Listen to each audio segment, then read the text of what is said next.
اما برنامه امروز رو میخوایم شروع کنیم با خبری برای فوتبال دوست ها، چرا که در سال 1349 ایران قهرمان جام باشگاه‌های آسیا میشه و این ثمره افتخارآمیز یک تلاش دست جمعی بوده. تیم تاج ایران تونسته بوده در یک روز بزرگ 2-1 تیم هاپوئل اسرائیل رو شکست بده. بازی جام باشگاه‌های آسیا همونطور گفتم در استادیوم امجدیه برگزار شده بود و تصاویر کوتاهی رو براتون پیدا کردیم از بازی تیم تاج ایران با اسرائیل در اون سال که ازتون دعوت میکنم با هم ببینیم.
این بازی به چند دلیل بسیار هیجان انگیز بوده.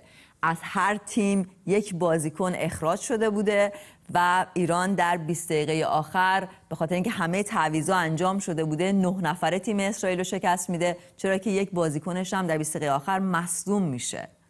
اینطور که اینجا خوندم وقتی که مسعود معینی گل پیروزی تیم تاج رو میزنه اکثر تماشاگران اشک شادی میریزن.